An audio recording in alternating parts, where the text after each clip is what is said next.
अगर आपने भी अभी अभी वैवाहिक जीवन की शुरुआत की है और पहली बार हरियाली तीज का व्रत रखने वाली है, तो आप इस खास विधि से हरियाली तीज का व्रत कर सकती हैं। मान्यता है कि ऐसा करने से वैवाहिक जीवन में खुशियां बढ़ती हैं। हरियाली तीज का व्रत सुहागिन महिलाएं अपने वैवाहिक जीवन की खुशहाली के लिए करती है। वहीं कुंवारी लड़कियां इस व्रत को मनचाहा वर पाने के लिए करती हैं। सुहागिन महिलाओं और कुंवारी लड़कियों के लिए इस व्रत की पूजा विधि भी अलग होती है। हिंदू धर्म में सुहागिन महिलाओं से जुड़े सभी व्रत और त्योहारों को अधिक महत्वपूर्ण माना जाता है। इन उपवासों को रखने से सौभाग्यवती भव का आशीर्वाद प्राप्त होता है। हरियाली तीज को हर साल सावन माह के शुक्ल पक्ष की तृतीया तिथि को मनाया जाता है। इस दिन महादेव और देवी पार्वती की पूजा का विधान है। धार्मिक मान्यताओं के अनुसार हरियाली तीज पर भगवान शिव और माता पार्वती का पुनर्मिलन हुआ था। कैसे करें हरियाली तीज व्रत पूजा? शादी के बाद पहली बार इस उपवास को रखने से कई गुना फल की प्राप्ति होती है।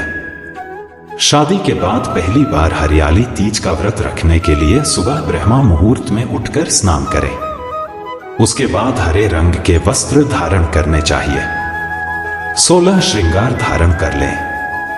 उसके बाद फिर पूजा के लिए एक चौकी तैयार करें। चौकी पर पीले रंग का कपड़ा डालकर भगवान शंकर और माता पार्वती की प्रतिमा को स्थापित करें। उसके बाद विधि विधान पूर्वक पूजा आराधना करें। हरियाली तीज व्रत की कथा सुननी चाहिए, आरती करनी चाहिए। उसके बाद खुशहाल जीवन की कामना के लिए भगवान शंकर और माता पार्वती का आशीर्वाद प्राप्त करें। हरियाली तीज व्रत पूजा सामग्री।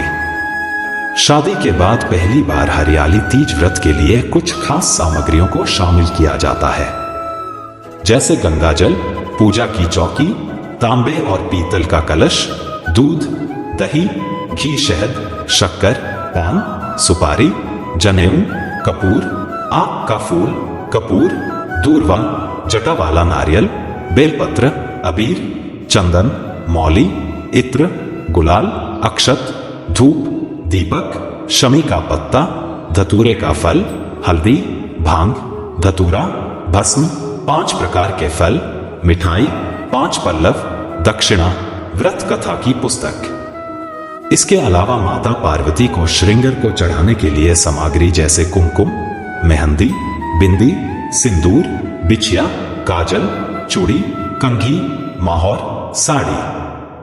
हरियाली तीज व्रत कथा। पौराणिक कथा के अनुसार माता सती ने हिमालय राज के घर माता पार्वती के रूप में दोबारा जन्म लिया। माता पार्वती ने बचपन से ही भगवान शिव को पति रूप में पाने की कामना कर ली थी। विवाह योग्य होने पर उनके पिता पार्वती के लिए वर की तलाश करने लगे। उन्होंने विष्णु जी को सुयोग्य वर चुना, लेकिन माता पार्वती चिंतित हो गईं क्योंकि उन्होंने भगवान शंकर को पति रूप में पाने की कामना पहले से ही कर रखी थी। देवी पार्वती एकांत जंगल में जाकर तपस्या करने लगी और भूखे प्यासे रोजाना शिव की पूजा करती। सालों तक कठोर तप के बाद देवी पार्वती की फलस्वरूप भगवान शिव पति के रूप में मिले। हरियाली तीज के दिन ही शिव ने देवी पार्वती को अपनी पत्नी के रूप में स्वीकार किया। इसके बाद दोनों का विवाह रचाया गया।